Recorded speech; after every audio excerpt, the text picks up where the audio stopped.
Eu sou o seu irmão em Cristo, pastor Valério. Apocalipse de Jesus Cristo, capítulo 9, versículos 20 e 21. Assim está escrito. E os outros homens que não foram mortos por estas pragas não se arrependeram das obras das suas mãos, para não adorarem os demônios e os ídolos de ouro, de prata e de bronze e de pedra e de madeira, que nem podem ver, nem ouvir e nem andar, e não se arrependeram dos seus homicídios, nem das suas feitiçarias, nem da sua prostituição, nem das suas ladruices. Deus está falando através da sua palavra. E Deus vai nos revelar através, especialmente do Apocalipse, que um dia Ele derramará sobre a terra, sobre toda a humanidade, a sua ira. Sim, porque o homem e a mulher tiveram toda a oportunidade do mundo para se render a Deus, a sua palavra, para dar crédito aos seus ensinamentos, e no entanto o homem ignorou a lei de Deus, fez pouco caso e desprezou os valores, os princípios da lei do Senhor. E agora está vindo este período a quem o próprio Jesus chegou a denominar de grande angústia, como nunca houve sobre a face da terra. Ratificando o capítulo 12 do Daniel. Jeremias também vai chamar aqueles dias de angústia de Jacó. São dias que vêm sobre esta terra que vão além da nossa imaginação. Não dá para se imaginar o quanto vai ser angustiante para aqueles que ficarem aqui, aqueles que não forem arrebatados quando Jesus voltar para levar a sua igreja. E o pior de tudo é que aqueles que não morrerem diante dos flagelos do Apocalipse, são 7 selos abertos, 7 taças sendo lançadas sobre a terra, 7 trombetas tocando. Cada evento desse trará como consequências flagelos, dores, mortes e lamentação. O pior de tudo isso é que aqueles que ficarem aí não vão se arrepender. Por que não vão se arrepender? Porque o Espírito Santo é aquele que convence o homem do pecado, da justiça e do juízo. Um dia ele veio sobre a igreja. Em Atos 2, versículo 1 a seguir, ali fala do dia de Pentecostes, quando o Espírito Santo veio para cumprir a promessa. Jesus disse: convém que eu vá, porque se eu não for, ele não virá, mas se eu for, enviá-lo-ei.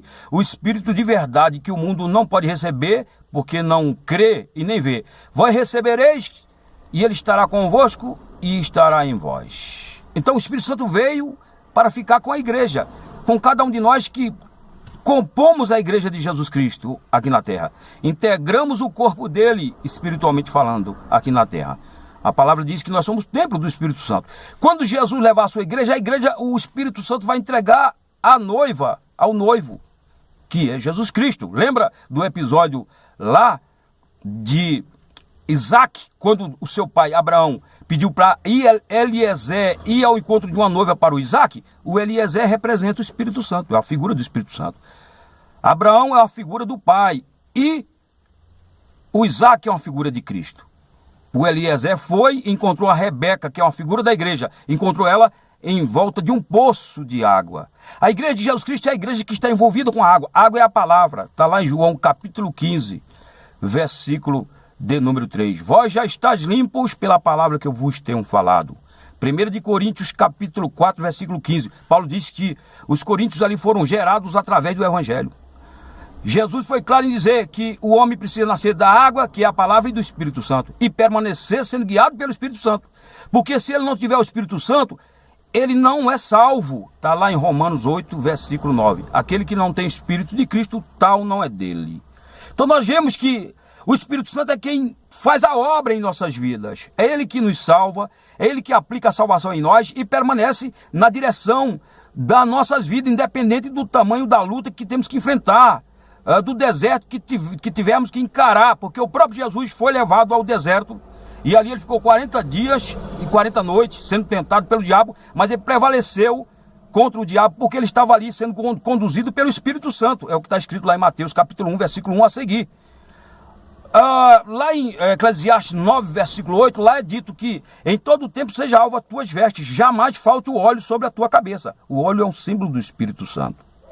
Jesus vai levar a igreja que está sendo conduzida pelo Espírito Santo. Por isso que na parábola das 10 virgens, 5 delas eram nécias, tolas, porque tinha a palavra, que é uma representação ali da lâmpada, mas não tinha o azeite. Ali é dito que quando chegou a meia-noite, se ouviu uma voz que dizia: eis aí o noivo, ide ao encontro dele. Aquelas tolas não tinham o azeite, tinham a lâmpada, mas não basta ter a palavra, temos que ter o autor da palavra, que é o Espírito Santo. Enquanto que as sábias que tinham as lâmpadas ali acesas, tinham a palavra e tinham óleo em abundância, elas foram levadas para as bodas do Cordeiro. É isso que vai acontecer por ocasião do arrebatamento da igreja. E aqueles que ficarem aí, eles não vão se arrepender, aqueles que não morrerem. Não obstante toda a angústia e todo o sofrimento que sobrevirão a eles. Para que você possa ter uma ideia, vai ter um momento em que Deus vai remover a morte por 5 meses. E os homens serão feridos como que feridos de uma picada de escorpião. Vai sentir aquela sensação da mordida de um escorpião. Quem já foi vítima de uma picada de escorpião sabe disso. E não vão morrer, vão pedir para que as montanhas caiam sobre eles. Quem sabe vão pular dos prédios e edifícios, mas não vão morrer, porque durante 5 meses a morte vai estar afastada deles.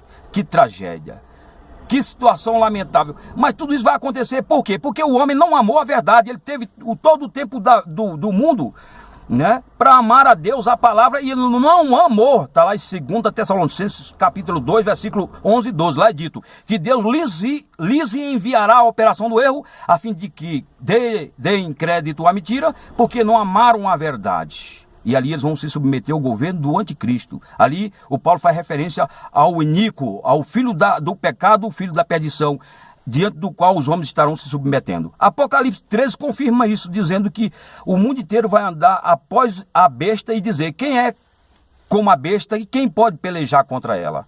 A Bíblia nos fala que o homem se arrepende quando ele dá ouvido à voz de Deus através do Espírito Santo. Ele é convencido, porque o Espírito Santo ele convence o homem do pecado, da justiça e do juízo. Está lá em 16 de João, versículo 8, 9, 10 e 11. Mas quando o homem ele não se dá por convencido, ele vai continuar indo numa situação cada vez pior. É aquilo que a Bíblia fala: os homens maus irão de mal a pior, enganando e sendo enganados. 2 Timóteo 3,13. Eu quero concluir aqui dizendo o seguinte: no capítulo 4 do Apocalipse, ali a igreja será arrebatada. A igreja só vai ser mencionada agora no capítulo 19, quando Jesus vier com ela e seus anjos para julgar as nações e prender falso profeta e anticristo, jogá-lo dentro do lago de fogo. A igreja é só mencionada no Apocalipse até o capítulo 3 e depois do 3 só no capítulo 19. E, enfim, então do capítulo 4 ali até o capítulo 18 é a grande tribulação, é a grande angústia sobre a terra. 7 anos de governo do anticristo, 3 anos e meio de falsa paz e 3 anos e meio de juízos derramados da parte de Deus sobre os homens. Está escrito, isso vai se cumprir. E no capítulo 6, ali fala de 4 cavalos, seguido de 4 cavalheiros, e o último cavalo, chamado de morte, diz que o inferno e a morte vai segui-lo. E de uma vez só ali vai morrer 1/4 da humanidade. Se fosse hoje, corresponderia a 1 bilhão e 500 milhões, uma vez que nós temos 7 bilhões de habitantes na Terra. Ali é mencionada a expressão grande espada, e os estudiosos são de opinião que ali trata-se de uma bomba atômica. O sangue de Jesus tem poder. Fica aqui essa reflexão. Se você gostou, se inscreva, compartilhe e vamos fazer a obra do Senhor enquanto estamos